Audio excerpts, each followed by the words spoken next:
It's 12:43 p.m. here in Beijing. Time now to hand over to our business desk. Edward Law is standing by with all the latest on that and oil prices. You must have a story on that today. Yeah, oil prices having a very dramatic impact on these stocks, not just in the States, also around the Asian region. That's where we're starting.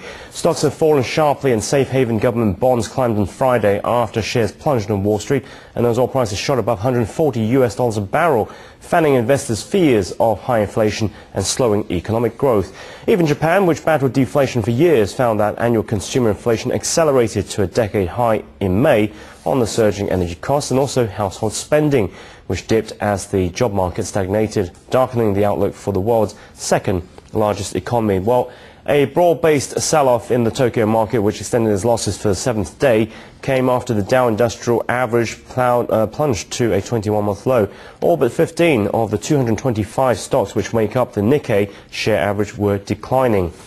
And financial shares sliding, with top lender Mitsubishi UFJ Financial Group down at 3.2% at the last look. Toyota Motor and other automakers fell after General Motors shares sank to their lowest in 53 years. Goldman warned that the big US automaker could have to raise capital and cut its dividends in a brutal slowdown for the car industry. Local media reports on Friday that Toyota is considering raising prices of passenger cars sold in Japan to pass on the surging cost of steel and other materials. Now, among the standouts was oil and gas field developer Inpex Holdings, which rose by 2.3%. Tokyo Electric Power jumped 2.6% after it said it would be revising its utility billing scheme for the first time in 2 years, which could lead to a rise in the utility bills from January next year. Okay, that's Asia at this hour. As you can see, Nikkei leading the way down there, 2.25% lower. The Kospi is also 2% down. The Straits Times there is 1.42% off. In local stock market action, Hong Kong shares opened down 2.5%, also at their lowest level in more than 3 months, as that sharp drop on Wall Street and also record high oil prices compounded the fears of a greater slowdown in the global economy. Now, the only two of the index's 43 components opened higher. Analysts expected the index to dip below 22,000 and test the 21,000 support level in the near term, while export-oriented stocks, including Li & Fung, heavily down, and they slumped on Thursday, and Li & Fung tumbling nearly 7%, while Foxconn dropping 5.3%. But as you can see, that slide is continuing. Keep an eye on offshore oil producer CNOOC. That fell 1.9% on retreating oil prices on Thursday. That's expected to jump, however, back into its recent rally as global crude prices resume their upward trend. But refiners and airline firms will be hit hard, with surging fuel costs seen eating into their margins. Air China agreed on Thursday to buy 20 Airbus A330 jets for a nominal $3.8 billion, as the country's largest carrier by market value expands its fleet to keep up with booming travel. Air China said in a statement the jets will be boosting annual capacity by 16.5%. And as you can see, Credit Suisse has upgraded China COSCO to outperform from neutral on Friday, expecting the country's largest shipping firm to turn in some very strong numbers in the first half, after locking in higher rates for transporting resources to the world's fourth largest economy. Quick look at the latest figures. And the Hong Kong market down 2.5%. As you can see, they're heading towards 21,000. China's prices is down 3%. The Red Chip Index is down 2%.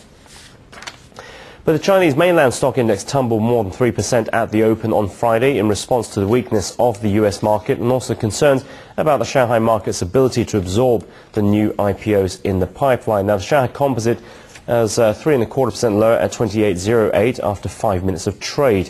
And we will be seeing, in addition to the 3% slide of the Dow Jones Industrials on Thursday, Chinese mainland market also heard by the news that the stocks regulator would on Monday consider that 10 billion yuan IPO application from Everbright Securities.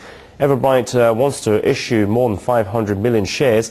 Also, a rise in global crude oil prices to those record highs fanned the fears of tighter monetary policy ahead. Taking a look now at China Yangtze Power, operator of the Three Gorges hydroelectric dam, that could be in focus after it signed an agreement to supply electricity generated by the Gezhouba Dam, which is going to feed into the central China grid. And that's been a positive trend throughout April and also in May. And that is the last look. Well, that's broken through 2800, and that's not particularly good. down 4% across the board, and we will have to watch the stocks very closely later in the day. I'll come back to the US. The Dow Jones Industrial dropped nearly 360 points on Thursday. That's a fall of about 3%, the lowest finish in nearly 2 years. All major indices also losing ground, around 3% lower. As Zheng Siwei explains, a barrage of bad news caused Wall Street's plunge. A major factor for Thursday's fall was oil.